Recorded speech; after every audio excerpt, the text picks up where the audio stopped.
like, okay, what he's gonna do is throw a mid kick to my left, so what I'm gonna do is catch his kick, then elbow his leg so he can't kick anymore. And the other guy would be like, haha, fool, I'll just bend my leg at the last second, blocking his elbow and nullifying his attack. Oh no, he blocked my elbow. Well, in that case, what I do next is... The great thing about anime is that these rules do not apply. So why is it that almost every adaptation pretends that it doesn't? More often than not, anime fights of the manga have the pacing of the manga fight. The framing is exactly the same. Actions get explained even if we can clearly convey it through movement. Now, unless you're embracing the chaos like Jojo or Baki, you shouldn't always need to do this. Part of the reason I love the Hanami fight from Jujutsu Kaisen is that it strikes that perfect balance of explaining Todo's power but still showing you the effect it has on the opponent. But there doesn't even need to be any complex action going on. Ufotable looked at Demon Slayer and went, okay, this fight isn't too complicated, so how much can we push the climax of this one part? How much can we raise the bar of hype and excitement to build towards this one moment? And that resulted in a scene with one of the highest visual spectacles anime has seen. This was one of the moments that defined this era of anime, and this incredible, this out-of-the-world scene was 5 fucking panels in the manga. I mean, look at this. There was a whole panel explaining Uzui's sound power, and they went, no, we don't need this bullshit. This will just mess up with the pacing. We can show this visually. And then proceeded to turn this into... Motherfuckers might as well have just turned water into wine, but this isn't limited to action scenes either. One of my favorite scenes from Naruto comes from a moment with Shikamaru. Spoilers for Naruto Shippuden if you still care about that. Shikamaru has just lost his team leader and they're all in the process of mourning. Randomly, his father invites him to play a game of shogi, which isn't too unusual for the two of them, and in 2 minutes of one single unbroken shot, his father slowly lectures him during the game. First, it starts off pretty calm, but as the words get harsher, you can see a shift in their body language. Shikamaru's emotion starts bubbling. The tax from the shogi board continues. It never cuts away. You feel every bit of awkward silence, every unsaid emotion in the air. The pressure builds up until eventually... And in that moment, the pressure builds up until eventually... Tax from the shogi board continues. It never cuts away. You feel every bit of awkward silence, every unsaid emotion in the air. The pressure builds up until eventually... And in that moment, his father has given him permission to let out all the pent-up feelings he's been holding on inside. He's finally allowed to mourn. This scene is amazing. It's a masterclass of cinematography and visual storytelling, and it is...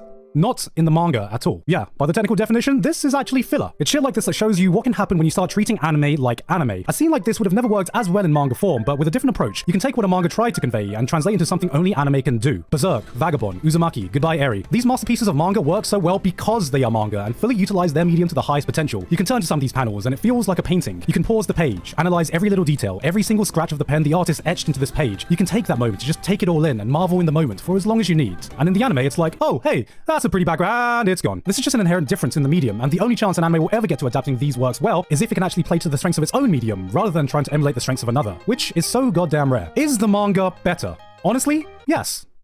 Most of the time. So many more things can go wrong before they go right. You need to have the right production, the right resources, the right time to make a good adaptation, and even then, if it doesn't do enough to go above and beyond, a lot of us are probably going to end up picking up the manga anyway. But the reason I'll never stop being an anime watcher completely is because when an adaptation does get it right, anime can elevate a manga to heights it could never reach by itself. When you get a truly special adaptation that you get to experience for the first time on screen, it is a magical experience I will never stop chasing, no matter how many mediocre adaptations I need to sit through. And the guy's still a dickhead.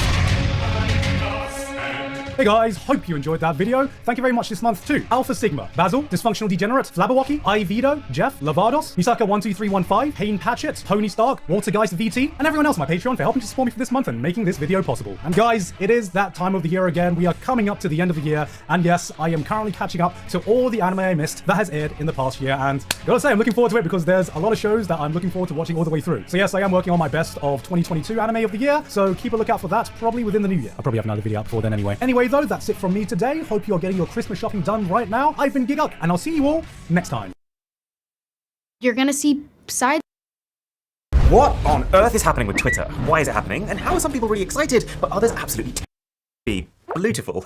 Not to mention his seeming intention to turn Twitter into yet another video platform. He started pushing for ads on videos, just like YouTube, and he's even said he's going to offer a higher percentage cut than them to content creators. And then 3 is Elon's take on what should be and what shouldn't be allowed on Twitter. He started reinstating accounts that were previously banned, including Donald Trump, who was taken off initially for inciting the riot of the Capitol building. And what all of this has led to is, frankly, chaos. Big-name celebrities have publicly said they're quitting, advertisers have pulled their spending, and every day you read a new report that basically says the company is burning down from the inside out.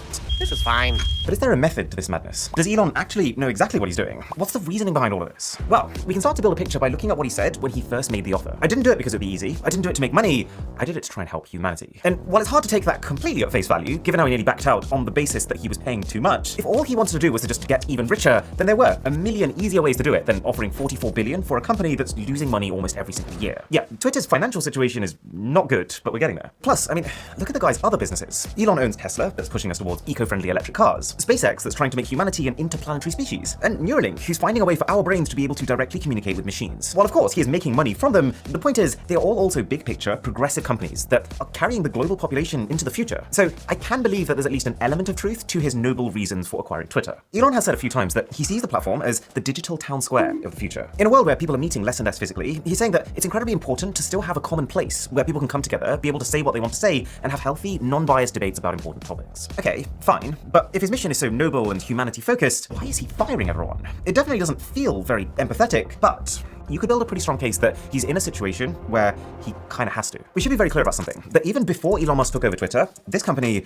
was not in a good position. While Twitter is huge in terms of cultural impact, that's only really because of the types of people that it attracts. Influencers, politicians, world leaders, it doesn't actually have that many monthly active users. And it's also very poor at accurately targeting adverts at the few users that it does have. And so, given that advertising is the engine that basically allows the entire internet to run, by not doing it very well, Twitter's actually been making a loss in 6 of the last 8 years. And so, imagine this, you're an advertiser, you're already a little hesitant about advertising on Twitter. What are you going to do if this new CEO suddenly comes in? He's not announced any clear future plan. He wants to make it a platform with far less censorship and therefore more controversy, and half the things he has tried have gone really badly. Like how giving everyone the option to verify themselves has allowed scammers to pretend to be big companies, make false announcements, and then plummet that company's entire stock price. As an advertiser who's got to plan your spending months in advance, you're not going to want to be within a mile radius of that situation. And so, brands have been pulling out left, right, and center. There are activist groups actively writing to companies to tell them to stop advertising on Twitter. It's got to a stage where, as of the last announcement, the company is losing $4 million per day because it's just not making enough revenue.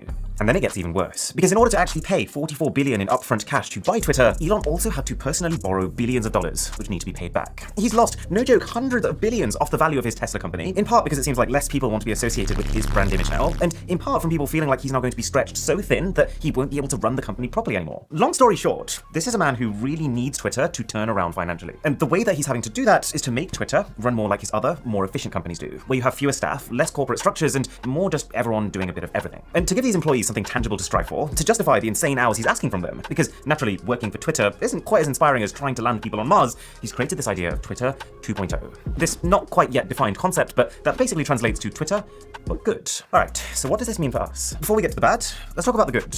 Elon Musk seems to have no filter. And while some of the stuff that he ends up saying because of that is definitely unsavory, it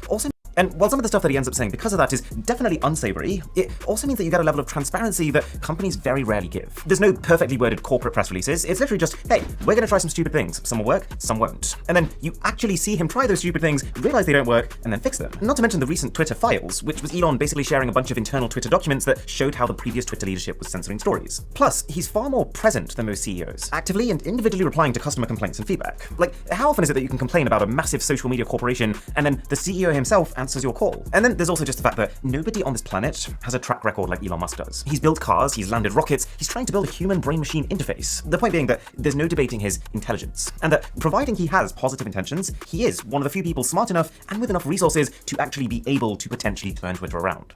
But the positive intentions thing is where things start to get a little bit murky, because how much can you actually rely on that? The concept of this one guy, considered by a lot of people to be a bit of a troll anyways, having complete control over arguably the center of online conversation, as well as your data, it raises a big question of trust. In a way, this guy has more power than any world leader on the planet, and he's also not afraid to use it. He's already made political recommendations, actively telling people who they should vote for. He's literally fired a Twitter employee for disagreeing with him in a Twitter conversation, and then going as far as to announce that he was fired publicly as a tweet. He's put out messages like comedy is legal now, which it does give the impression that he feels like he is a lawmaker. Now, Elon does talk a lot about free speech, and I think there's two sides to this. On one hand, there is a reason that moderation exists. It's to stop those at the very extreme ends of society, the people who want to incite violence, proliferate hate speech, circulate fake news, from gaining a following to reinforce their ideas upon. And so, if what he means by free speech is just to unban people who have been banned for stuff like this, then that doesn't feel like a solution that's going to end well. But then, on the other hand, if you delve into it, his policy doesn't seem to be quite